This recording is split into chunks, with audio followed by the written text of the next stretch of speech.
All right. Welcome to another edition of Shabbat Lounge. This is Matt. And Jake here. Glad to see you here. Glad to see Jake. Thank you for being here in the comments. Thank you for following Sabbath Lounge. Thank you for being our friend. That's right. We need friends. Friends of Sabbath Lounge. Well, you are here and found us, and we appreciate that. And Jake, what else do we need them to do? Yeah, so give us a like and a subscribe, thumbs up if you haven't done that already. If you haven't, what are you waiting on?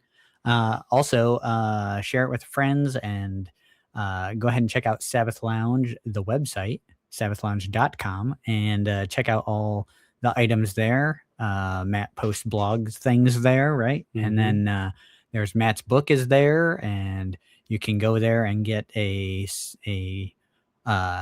summary, a little sample of our upcoming to be coming book, and all kinds of stuff there. So check that out and share that link with others, and everyone can join in on the fun. Yeah. And breaking news here. Jake doesn't even know this. I forgot to tell him, but I do plan on doing some kind of merch thing, at least having a Sabbath Lounge t-shirt. So we're going to work out the details and figure that out. But we want to do something about that. And but we appreciate you being here, checking us out, and checking out our content. And you do need to know that before every time we do this, we every session we say a prayer that Yah would lead our words, lead the discussion, and so this is in prayer, and we appreciate those of you that do pray for it. And anyway, we just appreciate all of our loyal people that are in the chat week after week and have been with us for years. And thank you for your support and your kind words. And right, you guys make this all happen. So that's right. It's very encouraging. Well, we've been doing a long series about Christians Follow Torah, and we've been going through Deuteronomy, Jake. Like, I don't know. We just argued about how many times we've been in here. So yeah, many times. Maybe episode 7 in Deuteronomy, if our count is right. I think the last one that we just did would be 7. So I think this is 8. So okay. We'll see. We'll see if the numbers don't line up, then you'll be the smart one. Who knows? That's right. So the joke will be on you for counting all of those, I guess. So yeah.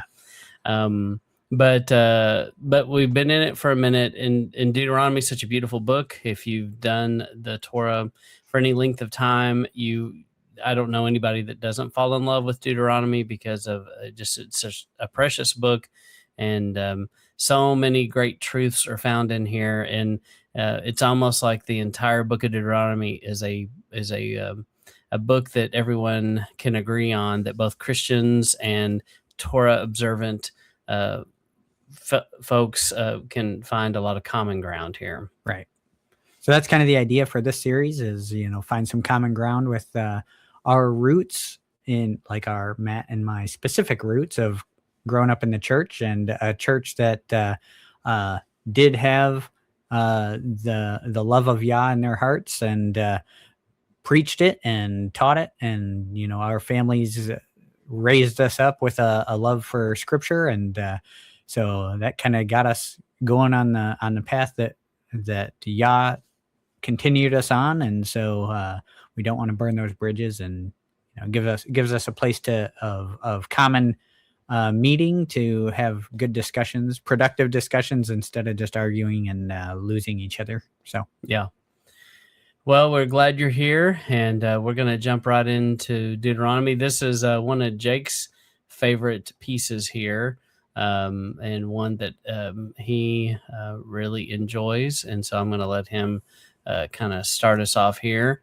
Right. And I'm going to throw in a plug for Zion Christian Press, because they do a song version of this that's fantastic, and I love listening to it. Especially during Sukkot, we put all the Torah on a play thing, and it's from Hallelujah Scriptures. So a little plug for them too. We are not brought to you by Hallelujah Scriptures or Zion Christian Press. However, Well, we find it useful, so we're going to promote it. And if y'all are listening out there, sure, you can help us. Right. So yeah, they have a good song version of that. And during Sukkot, once it gets to the Deuteronomy 32, I think Hallelujah Scriptures will read it. And there's kind of dramatic reading, which is fun. But I'll throw on the song and listen to the song through this chapter. So I'm not going to sing it here, but in your spare time, go check that out. Okay. All right. It's also a good way to memorize a whole chapter of Scripture. So yes, excellent way. That's definitely how I made it through college. Right. Singing them scriptures. That's right. All right. So listen, heaven, and I will speak. Earth, hear the words of my mouth. Let my teachings come down like raindrops. Let my words drip like dew, like gentle rain on grass, like showers on green plants. I will proclaim the name of Yahweh. Give our Elohim the greatness he deserves. He is a rock. What he does is perfect. All his ways are fair. He is faithful. He is a faithful El who does no wrong. He is honorable and reliable. So I think this gives a lot of characteristics of Yahweh that in Christianity we grow up going, oh, he is this, he is that, he is those, right? And then we throw out these descriptors of Yahweh, maybe not recognizing where it comes from, because we're kind of put into a position where we're kind of just regurgitating what we hear from the pulpit sometimes. But so yeah, this is where a lot of those descriptors come from. He's perfect. His ways are fair, does no wrong, honorable and reliable. So I hear that preached a lot in regular Christian churches. The importance of he is a rock. He is our rock. We hear that a lot. And then he's going to touch on that several times throughout this song too. Mm-hmm. Well, what I love in this is, I grew up in arid West Texas, and a place where we got like 14 to 16 inches of total rainfall a year. And, just a notch above the desert, really. And, the rain in that area is such a blessing. And, if you've ever lived in a dry climate, there's nothing more precious than rain. It's like where we live here, even though we're not dry like that, we get double, if not triple the rainfall here, but we have a really long dry season, which we're in the middle of right now. And it's been 100 plus for basically a month, no rain, not a drop of rain for a month. And boy, you talk about sucking all the water out of the ground. Yeah. When you go a month of 100-degree temperature, unless you are spending a fortune on water, and your grass is brown, and you got trees struggling and looking droopy and going dormant early, changing color like it's fall, and they're giving it up for the season. Yeah, they're done. No more. We've had enough. Yeah. And so this is so refreshing. And so if you've experienced that, you understand how precious these teachings are when comparing them to these raindrops coming down. And, to me, that's just something, I think, because of how I grew up, it never gets old, seeing the rain, smelling the rain. It just is, it's a blessing. Yeah. I think, I've always kind of hated the rain, just because, I'm from up in the northeastern quadrant from Pennsylvania. We get plenty of rain. It's not like all the time, but it's a fair amount. Like, you don't necessarily have to water your gardens all that much, but it's just, everything's wet. You slog it in the house. Everything's muddy. There's mud puddles everywhere. You got to jump over water to get to the store, all kinds of stuff like that. But, then I came to Torah and, started reading the importance of the rain. And, Sukkot was kind of a big trigger for that for me, when he's talking about the latter rains and that season of rain and how important that is. And I just came to appreciate it so much more. And then we moved to Texas, and I'm just like, even like exponentially more appreciating the rain. So yeah, it's definitely something to, so you can appreciate it even in a wet climate, is I guess the point I'm making, when you understand the purpose of the rain and Yah's connection to the rain. So Yep. As Milli Vanilli once said, blame it on the rain. Yep. Oh, that's weird. Or, as John Fogerty once said, have you ever seen the rain? Yes. Matt has not. Yes, I have. I did. I was able to say, yes, I've seen the rain. Okay. Like an eagle that stirs up its nest, hovers over its young, spreads its wings to catch them, and carries them on its feathers. So, Matt, you wanted to highlight this one, and go ahead. Yeah, I couldn't help but think of Yeshua when he says he was the hen that, he longed to gather them under his wings. Same kind of idea here for sure. So even though it says eagle, but it's a mother nurturing protector bird trying to take care of its children. Offering. Right. Yeah, and there's other places where it talks about gathering up on eagle's wings and that kind of thing. So it follows. Okay. And by the way, we're not reading every word here, but there's a lot of rock references through here. Right. And that's not the music. Or the actor. Right. So let's see, verse 15 through 18 we'll read, I guess. Jeshurun got fat and disrespectful. They abandoned the Elohim who made them and treated the rock of their salvation like a fool. They made him furious because they worshipped foreign gods and angered him because they worshipped worthless idols. They sacrificed to demons that are not Elohim, to gods they never heard of. These were new gods who came from nearby gods. They came from nearby gods your ancestors never worshipped. You ignored the rock who fathered you and forgot the El who gave you life.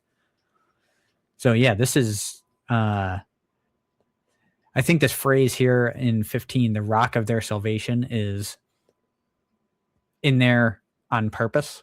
I think when you hear in the New Testament, when he says Yeshua was the rock that was in the desert with them, I think that's what this is referring to, because Yeshua is the salvation, right? The rock of their salvation. It's all the same concept. And you see it in Psalms. Repeatedly. Right. Yep. We've talked about this too. Obviously we grew up learning that worshiping foreign gods is not good, right? And idols are worthless, right? Demons are bad. We grew up learning all that stuff. So let's see. Oh, and the idea, the new gods that came from nearby, right? That your ancestors never worshipped. We're, like I had mentioned previously, we were warned about bringing in false gods and things like that. So yeah, I think this all tracks. Go up to the first group real quick. I think there was something I wanted to touch on, the first few verses there. Keep going all the way to the top. Yeah, sorry to drop back like this, but there was something up here that I wanted to mention. Verse 3, I will proclaim the name of Yahweh. Super important. I think he's like excited about that. I will proclaim the name of Yahweh it's a kind of a battle cry to the enemy, right? Proclaiming the name of Yahweh. But I think the importance he puts on it here kind of should show us that when we change it to the Lord, we're kind of taking away the strength of Yahweh's name. So I think it's super important that he's proclaiming the name, which is Yahweh. And so I think it's good to not fall away from doing that. Yeah, that's a good point. And this idea of reverence and respect and awe, standing in awe of his presence, I believe is part of proclaiming his name. And just that, to me, that kind of is part of it. And you get that sometimes in the eyes of a child. When I heard one of my grandkids, and I've heard Jake kids say this, when they attribute, hero status to Yahweh, and like, yeah, of course he can. He's Yahweh. He can do it. And you're like, I'm stupid because that child spoke more wisdom and truth in what they just said than I probably have thought all day. Actually, yeah, that's a good point. I'm just been trash today. Haven't been living like I feel that way, right? And you are just in this awe of him and understand how powerful and mighty and what his name means, and you're like little and you get it. Right. And I think that is how he wants us to be. He wants us to perceive him that way. And I think we get so caught up in the modern trappings of the world. And it's not that we're being bad necessarily. We just are so caught up in the stuff. And, sometimes the amazing things like the rain falling from the sky can be taken for granted and just glossed over and just like, okay, yeah, whatever. But, it's a blessing from him. And, it's easy to do that, I think. Yeah. And I think it's, when you have groups of people out there with false gods, just to give a title and not, not express which God you're talking about when we live in a world with a pantheon of theos, then I think it's easy to kind of get lost, and it turns things into I don't know, kind of a coexist situation, right? Where you're like, oh yeah, you're God, my God, it's all God, right? And it's like, well, no, our God's Yahweh, right? And it's a specific, he's a specific Elohim. He's not every other Elohim. So I think a lot of times that's kind of what I find important about using the name. Not that it's wrong necessarily to say the Lord or God or something like that, but it's you can't.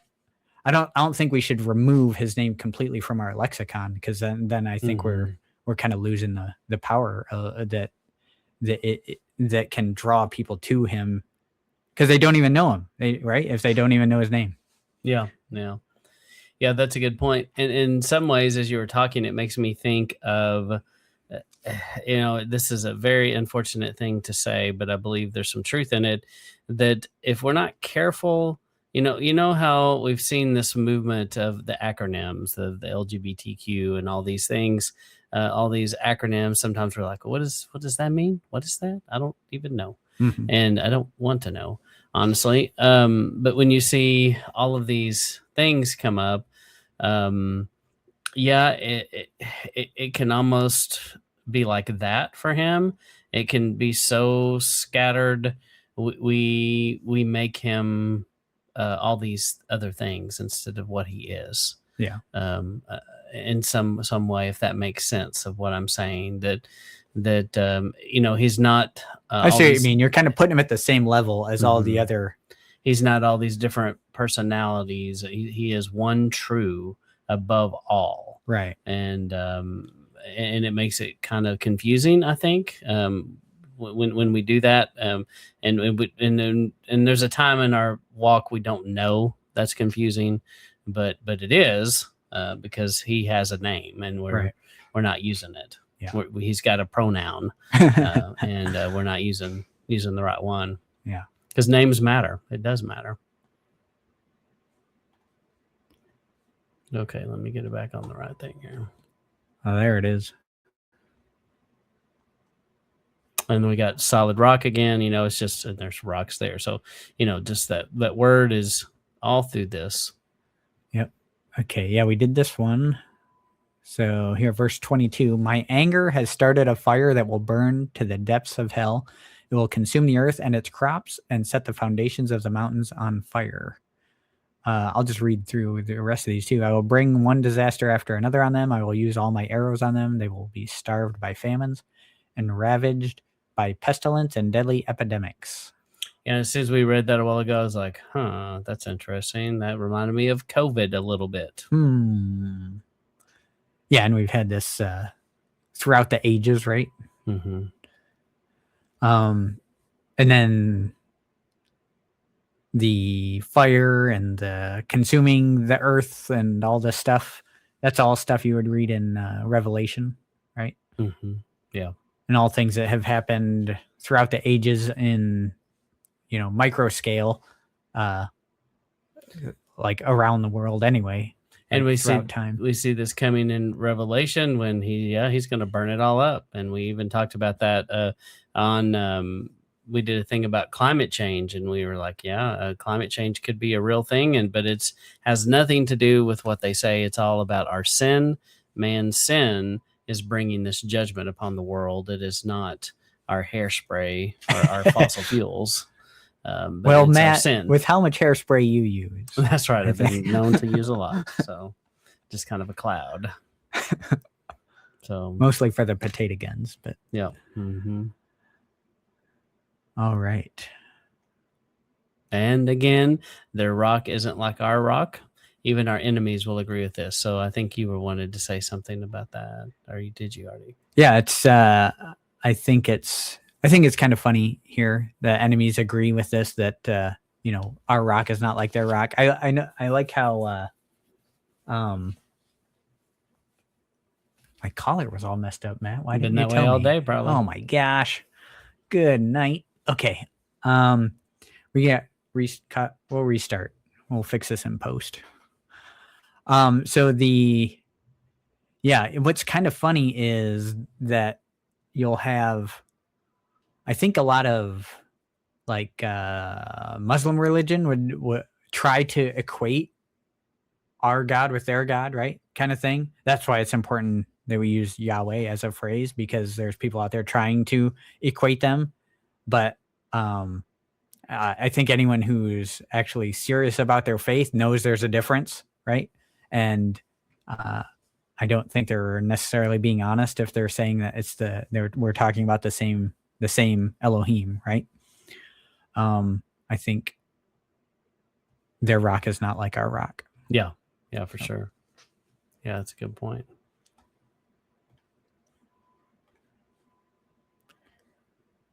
All right, verse 37. Then he will ask, where are their gods? Where is the rock they took refuge in? Where are the gods who ate the fat of their sacrifices and drank the wine from their wine offerings? Let them come to help you. Let them be your refuge. See, I am the only Elohim. There are no others. I kill and I make alive. I wound and I heal. And no one can rescue you from my power.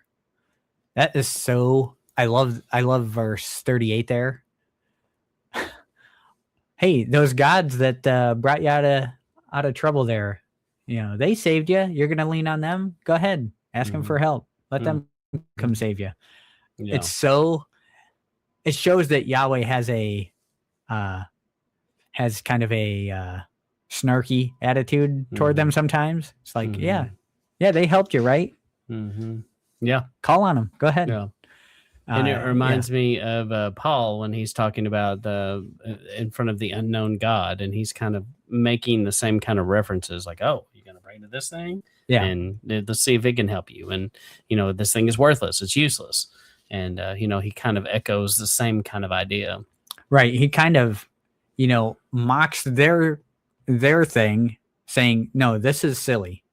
What's great is the truth, and so let me tell you about that." This thing, that ain't it. That's just weird and silly and pagan, and so it's false. There is truth. That ain't it. Yeah.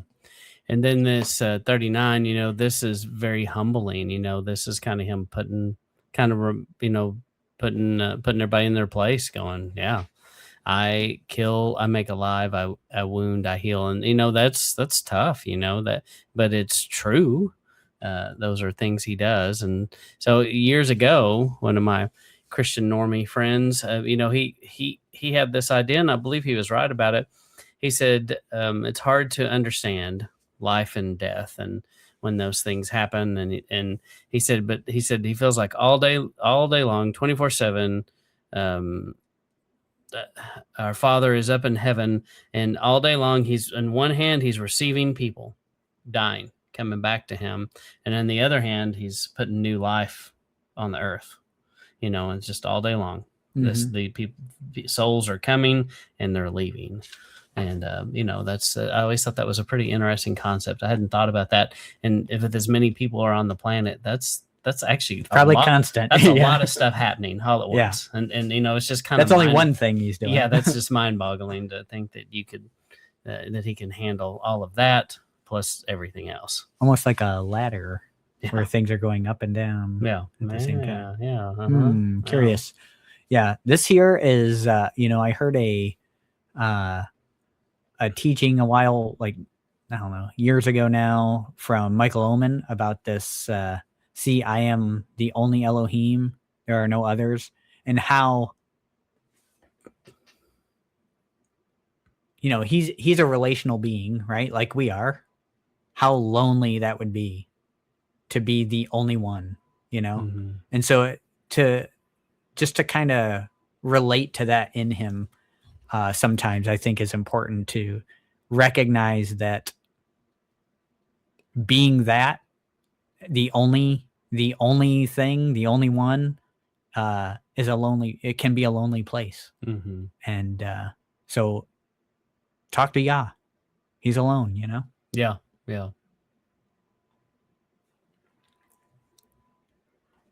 Something like that. All right, verse 46b, as they say. He said to them, pay attention to all these things I've given you today. So this is no longer, he's not singing this. He's just telling them, pay attention to all these warnings I've given you today. Then you will command your children to faithfully obey every word of these teachings. Don't think these words are idle talk. They are your life. By these words, you will be able to live for a long time in the land that you are going to take possession of when you cross the Jordan River. And then, Matt, you talk about the importance of this taking possession and how that relates to us today.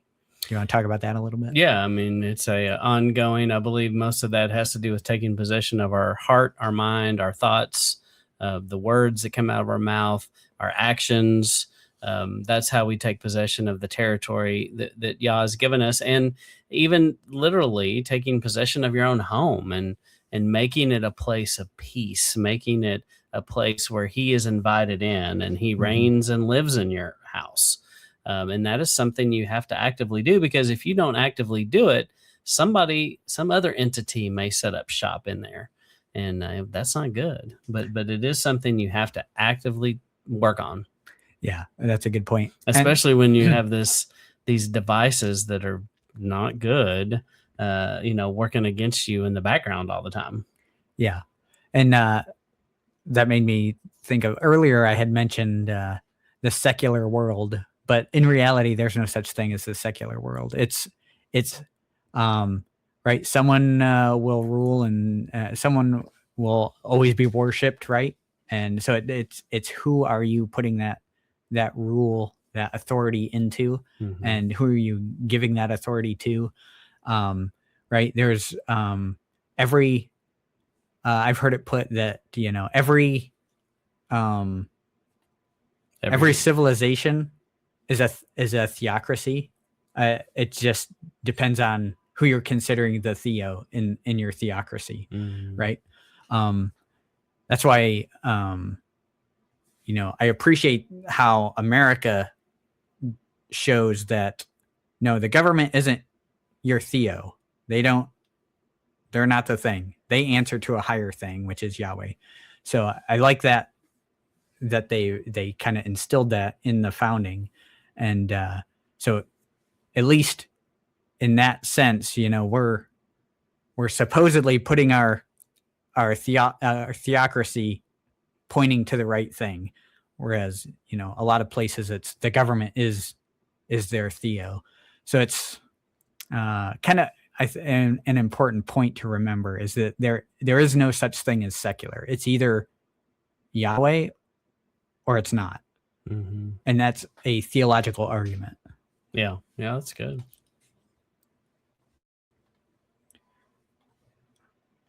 All right. I'll hit just real quick on the previous one there. They will command your children to faithfully obey every word of these teachings. And we had talked about this in almost every one of these because he says it over and over and over again. And, yeah, depending on, I didn't grow up with people saying, hey, don't be faithfully obeying the words of Yahweh, right? It was always, no, Yahweh's right and you're wrong, right? Yeah. So again, it's degrees of, how we understand what that means, but it's always with the heart of being in line with what Yahweh says. Yeah. Him being the moral arbiter. Okay, verse 51. This is because both of you were unfaithful to me at the oasis of Meribah at Kadesh in the desert of Zin. You didn't show the Israelites how holy I am. You may see the land from a distance, but you may not enter the land I'm giving the Israelites. So this is, to me, this was super important. The idea being that why isn't Moses allowed to go into the promised land? Because he struck the rock and he was supposed to speak to the rock. Right. And he took away Yah's glory. And he's got this punishment now. And this does, it had to hurt. Yeah. Had to hurt. Yeah. And so his lack of obedience is described here as a lack of faith. Yeah. So I think that's important to remember. Obedience and faith are not separate things. Mm-hmm. Your obedience is showing that you are faithful. I'm going to be obedient to Yahweh because I'm faithful to him, right? It's because I trust in Yahweh that if I do what he wants me to, he's got me, right? Mm-hmm. And if I don't, what'll happen? Bad things. Yeah. That's right. Bad things. If you watch the last episode, you get that reference. Mm-hmm. And then, just real quick on the last verse there. Yeah, seeing the land from the distance. Yeah. Okay, I guess you covered that. Sorry. And then Deuteronomy 33, I don't think we had too much. This is an interesting study for sure. And there's some point in something we've done, we've set this down and compared it to other places where it describes the tribes. And I think that's an interesting thing to look at, is to see how these people groups are personified. In fact, I've started reading Abraham Ojeda's one of his books, and he breaks this all down and then shows you some of the symbolism and how some of this tribe symbolism ends up in maybe on flags of nations where they went. Mm-hmm. And you can kind of see it in the world later. Go ahead. That idea of coats of armor and a flag, that came from the children of Israel, really, because of what he asked them to do. Right. And people kind of have modified it, but made it their own version. But I believe all of that started here. So. Yeah. And that's, we usually tie that together. We have an episode where we tie that together with Genesis 49, right? Mm-hmm. Yeah. Yeah. So, but this is definitely worth spending time on, just breaking this down and comparing the different places. And there's like 3 different places in Scripture where he breaks down the tribes and kind of what they mean, and personifications of them, and personality traits and qualities. And sometimes it's blessings and punishment of things that they've done, or prophecy of what will happen. Right. Yeah, but we didn't highlight a bunch on here because it's more narrative than like commands and that kind of thing. But still beautiful set of Scripture. All right, and then we get to Deuteronomy 34. So let's make sure. Okay. And then Deuteronomy 34:4. Then Yahweh said to him, "This is the land, and I promised with an oath to Abraham, Isaac, and Jacob, I would give it to their descendants. I have let you see it with your own eyes, but you may not go there." Still talking about how Moses can't go there. But this idea of the promised land, has often been related to heaven, which we've talked about many times. And this idea of this thing we're going to get to go into that's amazing. Right. And there's something you haven't said, and make sure you say that in this part about the significance of Joshua. Okay, yeah. So then verse 9, Joshua son of Nun was filled with the Ruach of wisdom because Moses had laid his hands on him. The Israelites obeyed him and did what Yahweh had commanded through Moses. So, yeah, so Moses gets them to the promised land, but it takes Yeshua to get them into the promised land. So that's the same concept that, so we agree with the church's understanding of that, the Christian church normie understanding of that. I know they don't think we agree with them on that, but we actually do, is that Moses doesn't get you into the promised land. Yeshua does. Mm-hmm. Yeah. Yeah, and it's also kind of interesting. You got this laying of hands and the spirit transfer, and a lot of people go, the spirit it doesn't come up till Acts 2, but I'm like, no, there's a lot of places where people get the spirit either laid upon them to do a task, to do, everything from making things that went in the tabernacle to other instances where some special power is given to some people. Clearly it was given to Joshua. Mm-hmm. And, we all know after the life that Moses lived here, he's going to need some help. So he can't do this by himself. Yeah, and the transferring too, the laying on of hands and transferring this Ruach is similar to, remember is it Simon, the magician? Yeah. Who wants them to give him this power, right? So he can financially benefit from it. Right. So they were still doing that, transferring Ruach in the New Testament after Acts 2. So yeah, that wasn't a new idea. Yeah. So, and then he goes on to say, "There's never been another prophet in Israel like Moses, whom Yahweh dealt with face to face," which is pretty special. Which is interesting because I believe we get the opportunity to deal with Yeshua face to face, in essence, the same kind of relationship. And that's because all along, that's the kind of relationship the Father wanted with everybody. But if you remember at the beginning of the story, when they go up on the mountain, the people are like, wait, that guy really he's freaking us out up there. It's kind of scary. There's a lot of smoke. There's lightning. There's thunder. It's loud. I think we might die. Can you go talk to him? Because we can't do this. And, so that's where it kind of fell apart. And that's why Moses got this position. And it's because the people rejected that.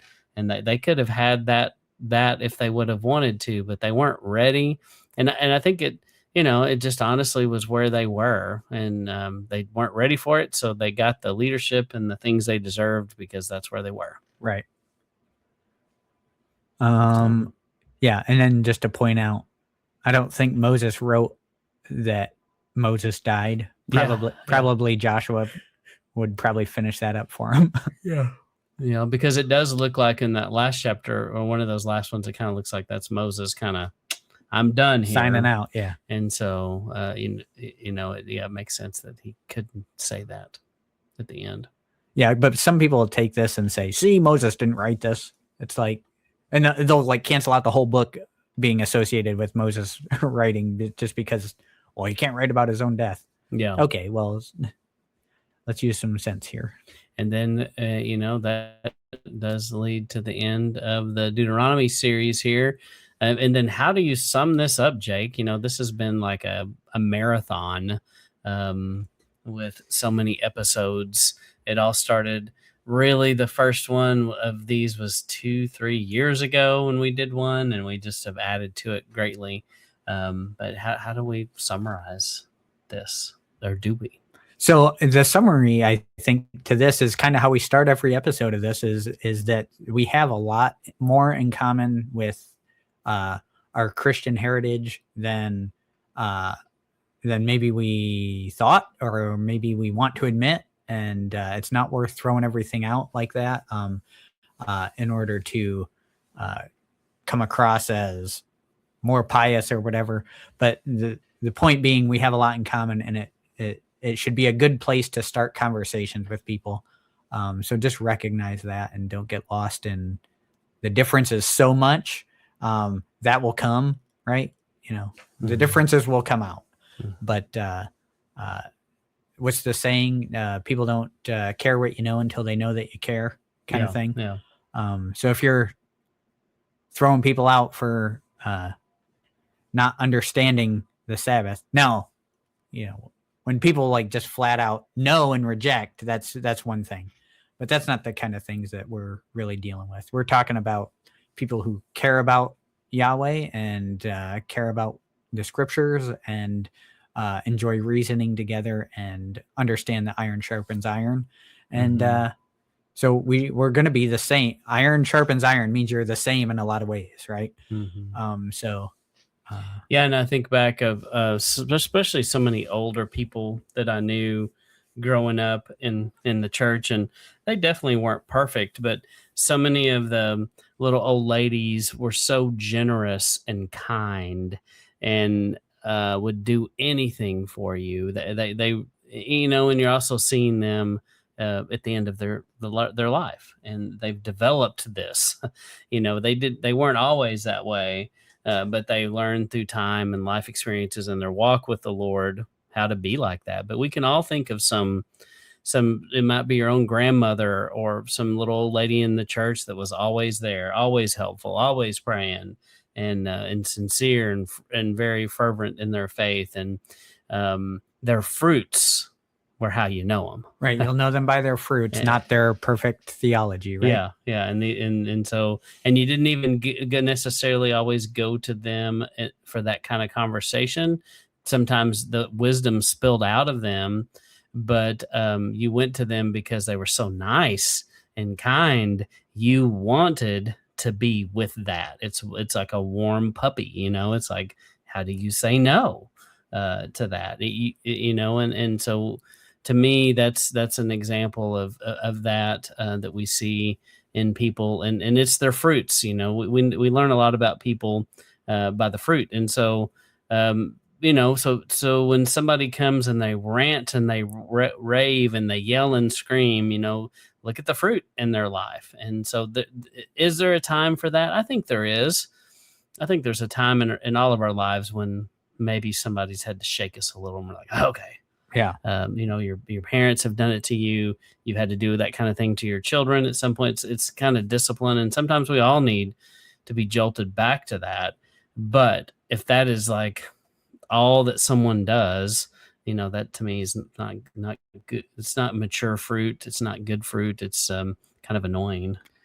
Yeah. I mean, not a bad pleasing. apple Yeah. still looks like an apple, right? And nobody wants to be around that. Right. So just like what you said, say it again. They will know you by what? By your fruits, not by your perfect theology. So, not that theology isn't important. Yeah. It's just not the only thing. Or knowledge for knowledge's sake. I think that, you know, so in the end, I think we're also kind of saying something, a reflection of the Torah community and the journey many of us have been on. We've gone on this journey where at times we've been Torah terrorists, and I apologize to people that I may have done that to. And, you know, that's sad, but we kind of, some of us, many of us have gone through that. Hopefully we haven't burned bridges that we can't rebuild, but it's trying to mature in our faith and to be known for our love for each other, our love for our fellow man, and not get so hung up on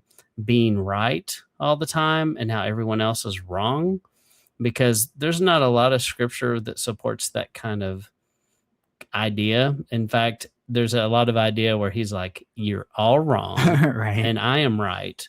And that is the correct attitude, I believe, is that yeah, we don't do a lot right. And you know, and here Moses is the humblest man arguably ever to walk the planet, and he did things wrong that had severe consequences. Right. Yeah. So just kind of, this should be used to kind of help hone our open hand versus closed hand items. And so that's kind of what this series should hopefully do for people. And then, you know, just recognizing that the more mature we get in our walk, it's not that, you know, arguing about certain concepts or theology isn't important. It's just now you're doing it with a little bit more respect, a little bit more maturity. You're like I've mentioned before, when you come into this walk, you have this big sword you didn't know how to use, and now you're just swinging it around, whacking everyone with it.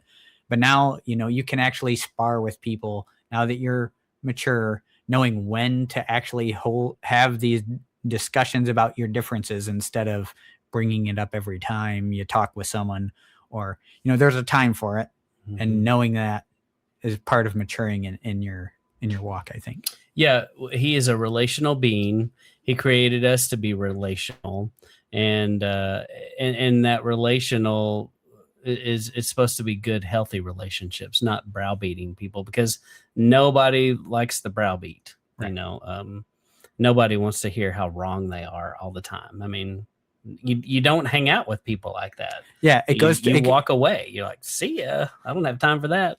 Right, and it goes to what we talked about in the last episode about discipline and breaking your son's spirit is the way it's written.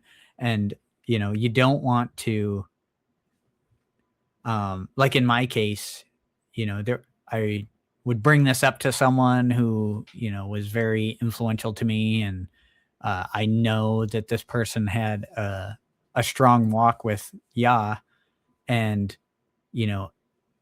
because of maybe the way or the amount of seed I was dropping, let's call it, or the way I was swinging my sword around, this person was like, they felt so unqualified, because they were like, I've spent my whole life learning this, and now you're going to come in and tell me everything is wrong. And, if that's true, then what am I even doing? And it has the potential to really hurt someone's relationship with the Father instead of building it up. So you can be doing a lot of damage with the way you're swinging the sword around. Yeah. And we speak all these things, unfortunately, just like Jake said, life experience. We've been there, we've done it, we've said things. And if you're listening to this, you know exactly what we mean, and you've seen it too. And we hope that people that are coming into it now, maybe they won't fall into some of these same pitfalls and do that. So, right. But yeah, we encourage you as you go through the Torah portions the rest of your life to consider this lens that we've looked at it through, and try to notice these kinds of things so that you can burn it in your brain and remember it, and be able to have these conversations and bring it up when people, especially when people are maybe a little rebellious to following Torah, and bring it up, remind them how they do follow Torah, and just kind of get a discussion going, but as long as you do it in love and kindness and gentleness and humbleness, and mix some prayer in there, you'll be fine. Your relationship will be fine. And but if but you can't do that either 24/7. You still need to just be normal with people. That's the thing too. Yeah. Just go. If your family hunts, they fish, just go do that with them. If they cook with them. You don't have to wear them out about all this stuff. If there are things that you've always done with them and you love them and that's what you do it. Don't ruin it because you've got to be right about this one thing. So, right. Anyway, so I guess that's our summary.